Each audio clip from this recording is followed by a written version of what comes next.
To say something real quick that stuck out to me since you said it, Queen, about that communal. You said community living.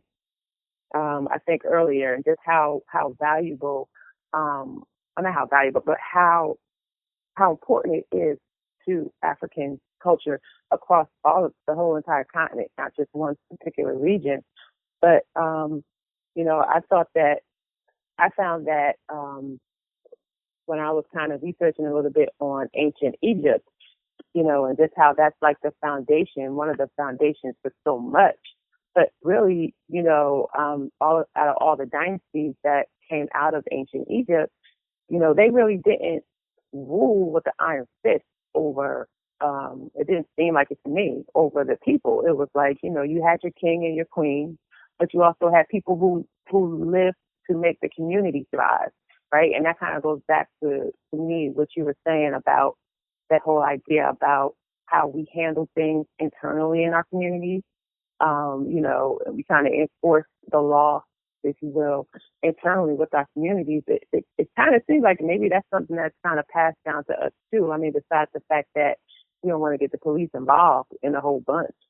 But it's just our way of handling each other, in our homes or and it's not all good all the time, but in our homes or if different things are going on in the community, we like to handle it on our own. And I feel like, I kind of just linked those two, that historical piece with, with that, thought that you shared. I thought, and I think it's important again, like our history is so rich. It's beyond crazy how rich it is to me. And it also, I think the thing about that, and we're going to get into questions in a second, but I think the other thing for me with our history is that when you start to really get into it, like you said, Queen, you can see how diverse we are and how, again, how diverse we are across the world.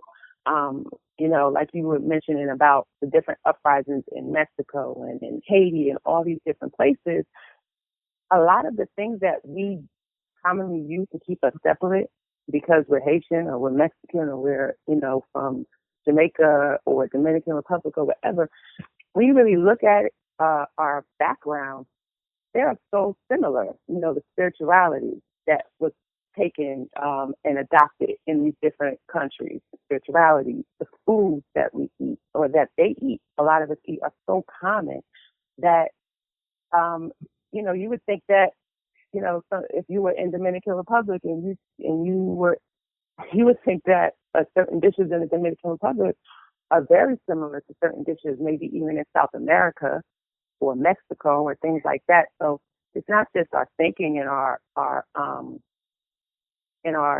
strategic thinking or the warrior stance that we have. It's just communal, period. A lot of the things that we do, if you talk to people who are raised in different parts of the world who come from a African background, it's funny to me. We laugh. I laugh at people that I have these conversations with, just how much we have in common. So I think that, it also is a way, knowing our history and really being able to identify with each other. It's also just a way for us to unify, which we're about, of course, but it's just another way for us to unify collectively because our stories are so similar. It doesn't matter what part of the world those ships went to, right? It was all Africans that were on them, and they all took something with them from Africa, a sense of pride, a sense of, that culture, the spirituality. They all took that with them to their respective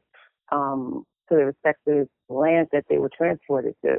And, again, if you do the research, y'all probably hear me say this a million times, but if you do the research for yourself, you'll be amazed at just how much we have in common. And that will be another way for us to unify collectively. So when we get into these conversations about group economics or reparations or things like that on a global scale, it's easier for us to identify with each other because you realize, like, beyond everything else, my ancestors were African.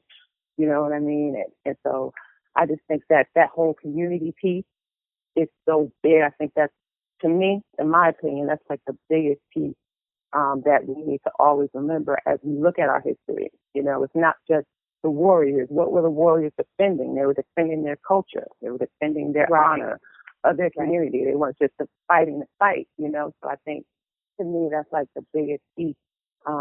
So. Right. I would like to just say a little something about what you said. I think it's very beneficial to study, you know, a variety of clans or tribes and areas in Africa, because you'll find that there are similarities and you see that there's also differences. And sometimes it's based on the resource. There might be a holiday based on yams in Ethiopia because of what it represents, and then in another part, you know, there's a festival or, you know, just a different type of resource in that region. And when they come and cross paths, they respect that. You know what I mean? They don't say, well, okay, no, that's ridiculous. That makes no sense. And that's what we tend to do here. Well, you're Jehovah's Witness, well, you're Muslim, well, you're this, you're that. You don't have to subscribe to it. Whatever makes you a better man, woman, and you don't hurt children and take it, hey, go for it, whatever, until you can grow out of that, you know, if it's destined for you to do that. But it seems like we have this overall thinking that we need to all be on the same page on everything. Hey, I don't wear shoes in my house. You know, if you wear shoes at your house, you're disgusting. I don't want to build with you. We can't have a school together. And that's very immature and unrealistic. But if you study, you know, different areas, again, in Africa, and clans and ways of life, and take from here, you can decide to pass on that. But you can build your own tradition that works for you and your family. And when you do that, you now have priorities and you have your mindset. You know what? We're very focused on the kind of education that our children are going to have. And we're very focused on, you know, my wife being able to build on her crafting, because that's this, and that. And then when you meet another family, you link on that, you barter, you know, find that you have a common interest and you build a business. And then people come in that business and you continue to build from there. Oh, we're looking at expanding this way, or, you know, we celebrate in that way. Come by and you do things together because you want to and not because you have to. Now it's based on tragedy. Okay, Katrina hit. Oh, we gonna get together then. We get together when we have to. No problem. You would think we had it all going on. Man, we sacrificing. We out there. You know, we doing it all. Now, when we want to, because we want to party, oh man, we'll do it. Yeah, let's get together. Let's go have a drink. Let's whatever, because I want to. But when we need to, when we should, and there's no force behind it, and it's not for fun, oh, I probably won't be able to make it. Or I'll probably tell you that I'm going to come and not show up with school. And we need to get those priorities together, which can come, again, from the research. Like you're saying, and that's what will form the communal type of thinking. Because right now we call ourselves a community, but we don't come together for much. We don't operate like it, right? We don't operate. I say community all day, but I don't even have a vision of what my community looks like. It's more of a demographic, but it doesn't operate like a community. There should be a set people you go to for your health needs, okay, for your business, for your clothing, whatever, and that's something that we're still developing. We have it, but we just need to bring it together, because we have lots of businesses in existence already, and people doing amazing work, like you all as well, that do take it to the corner and do explain it on a variety of different levels, layman to advanced, and no one's, you know, the way that the information was shared on that corner, thing I really admired about it is that anyone could understand it.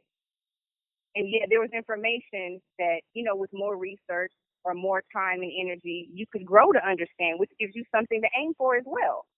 Like, okay, I'm telling you something you could apply right now today, and something you can apply when you get your assets up as well.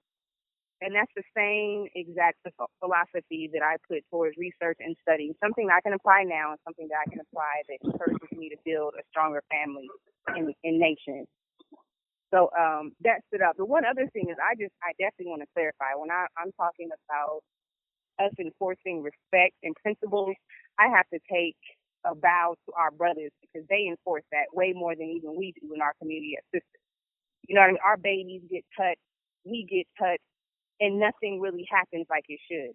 So that's an aspect that needs to be handled. I wish was handled within the community, but is not, unfortunately. And there's domestic violence. Unfortunately, that doesn't get handled the way it should within our community either.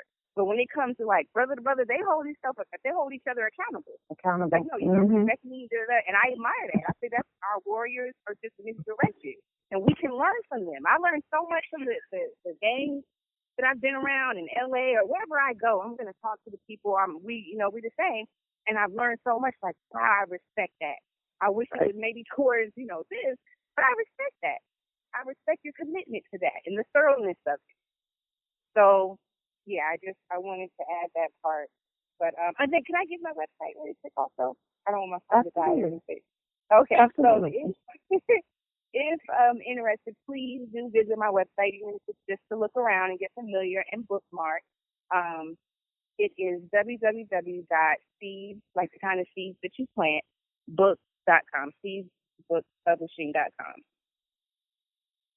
And on social media, it's Akua Agusi for Facebook. On Instagram, it's Akua_Agusi. And yeah, that's it. Thank you. All right. A pleasure. Let's take a couple of calls for your phone zaps out, or I'm trying to charge mine. Okay. Start 6 to take a few calls before we head out.